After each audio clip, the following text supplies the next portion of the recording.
Okay, in statistics, we're going to come up to now to bivariate data. We just dealt with univariate data. In other words, we just measured things in a continuous or discrete fashion. Well, not discrete, continuous. Yeah, continuous fashion. Okay, and here we're going to actually look at the relationship between two variables. Okay, and that's what bivariate data is. You're just going to describe what the relationship is, and you're going to be able to do a lot of methods with it. And we're going to look at some really cool stuff with it.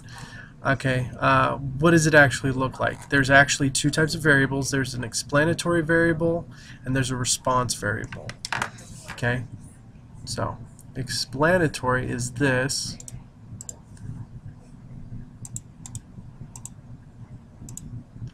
And the explanatory variable is the variable used to explain or predict changes in the values of another variable. This used to be called the independent variable, and when graphing the data, the explanatory variable is plotted along the x-axis. So that pretty much makes sense. I like to think of it as the control. It's the variable that controls how the other one's going to move. Okay, and here's the response variable. The response variable is the variable that measures the outcome. It is in response to the explanatory variable. This used to be called the dependent variable, and when graphing the data, the response variable is plotted along the y-axis. Okay, and there's some great stuff when talking about the data. For example, is correlation ever causation? We're going to talk a lot about correlation during the second part of the first semester. You know, it's just an interesting stuff. Like for example, did you know there's a high positive correlation between the number of reported shark attacks and the consumption of ice cream? Really, on average, the more ice cream there's consumed, the more shark attacks there are. But does ice cream consumption cause shark attacks? Okay, and that's what we're going to interview. That's what we're going to intervene and look at. You know, like for example, why would does eating ice cream cause you to buy sunglasses?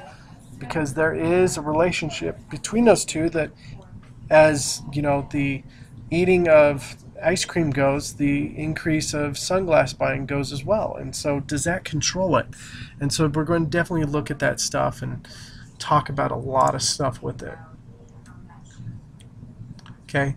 The good thing is that you're going to be able to look at statistics and be able to question it big time. Okay, is the relationship between people's grades and the amount of time spent watching TV, is there a relationship there? Is there something that really causes, you know, stuff to happen with it? Okay. All right. Now, huge thing is, you guys, huge thing that you're going to be doing is you're just going to be looking at the two types of variables, and you have to think about it as an explanatory variable or response variable. And explanatory variables are usually time or day of the week. It's something to do with time. And response variables are usually in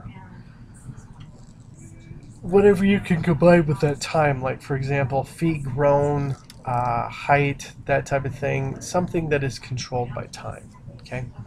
Alright, and that's pretty much it for Intro to Bivariate Data. Thank you very much and have a great day. Bye.